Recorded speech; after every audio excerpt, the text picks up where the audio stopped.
안녕하세요. 네.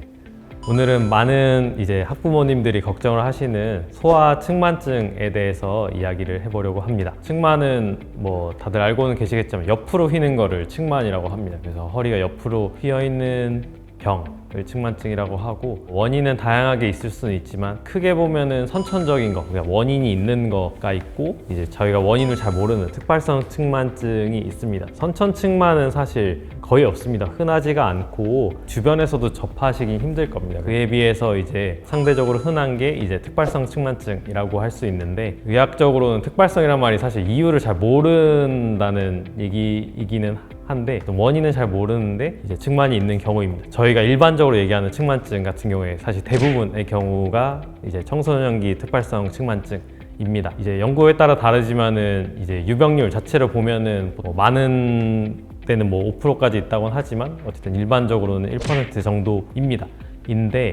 이제 실제적으로 수술이 필요한 경우는 0.1% 정도라고 저희가 생각을 합니다. 실제적으로 생각해보면 요즘 출생 수 자체가 한 20에서 30만 정도 사이인데, 결국 1년에 그 나이대에 정말 많아야 한 300명 정도가 수술이 필요한 경우들이고, 대부분의 경우에는 사실 필요가 없고요. 그리고 그 1% 중에서도 대부분은 사실 애초에 뭘 할 필요가 없는, 저희가 일반적으로 심하지 않다고 생각하는 20도 미만의 측만인 경우들이 대부분입니다. 그런데 이제 아무래도 걱정도 많이 되시고, 이제 허리가 휘었다고 하니까 뭔가를 하려고 해서 병원도 많이 찾고 하시는 경우들이 있는데, 아까 말씀드린 것처럼 대부분의 경우에는 각도 자체가 너무 작아서 보조기라든지 다른 치료를 사실 하실 필요는 대부분은 없습니다. 그냥 지켜보면 되고, 25도에서 40도 정도 사이의 각도이고, 이제 성장이 남아있는 경우에는 보조기 착용을 하게 됩니다. 보조기 착용은 그 만곡의 진행을 늦춰주는 것이지, 이게 다시 커브를 정상으로 돌려준다든지 아니면 뭔가 교정을 해주는 목적은 사실 아니거든요. 근데 애초에 보조기까지 필요한 경우도 그렇게 흔하지는 않습니다. 그렇게 흔하지도 않고, 이제 좀 늦게 발견된 경우 같은 경우에는 성장이 끝날 때쯤에는 수술이 필요한 정도로 그 만곡이 진행을 하지 않기 때문에 보조기만 참으로써도 수술까지 가는 과정을 예방할 수가 있는 부분이 있습니다. 그 외에 이제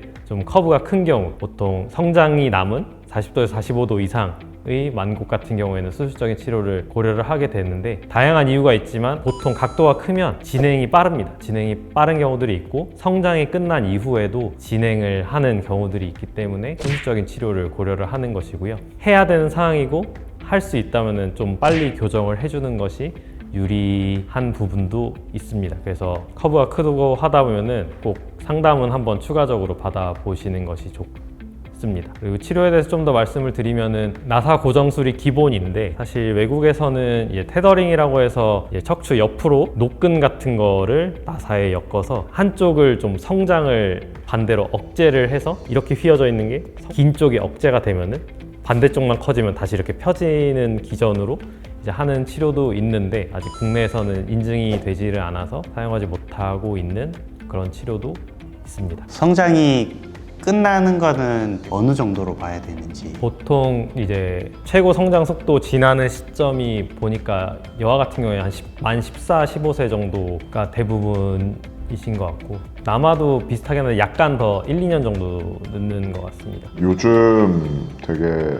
그 소아 측만증 수술하시는 선생님들의 최고 화두가 움직임을 살려놓고 수술을 하자인 것 같은데, 거기에 대해서 어떻게 생각하시는지? 그러니까 결국 이제 수술 마디를 줄이고자 함인 것인데, 실제로 이제 각 센터별로 하기는 합니다. 근데 적당량에 대해서는 아직 이견이 분명히 있고, 각자 나름의 노하우들로 표준 치료보다는 한두 마디 정도는 줄여보려고 하기는 하지만, 뭐 신중하죠. 아무래도 그 평생 갖고 살아야 되는 부분이어서. 그리고 실패하면 이제 한 마디 연장으로 끝나는 게 아니라 그 밑에까지 연장을 해야 되는 경우들이 있기 때문에, 일단 발표하는 것들을 보면은 대부분 괜찮다고 하기는 합니다. 그래서 오늘은 간단히 소아 측만증에 대해서 한번 얘기를 해봤는데요. 제 생각에는 애초에 환자 군 자체가 작아서 실제로 전문적으로 하는 분이 한국에서도 그렇게 많지는 않습니다. 해서 걱정이 되시면 좀 빨리 조기에 진료를 와서 불이 커지기 전에 빨리 끄시는 것이 저는 제일 중요하다고 생각을 하고, 걱정이 된다고 해서 무조건 어떠한 치료를 빨리 뭐 하고 하는 것보다는 좀 정확히 진단을 먼저 받으시는 것이 더 중요하다고 생각을 합니다.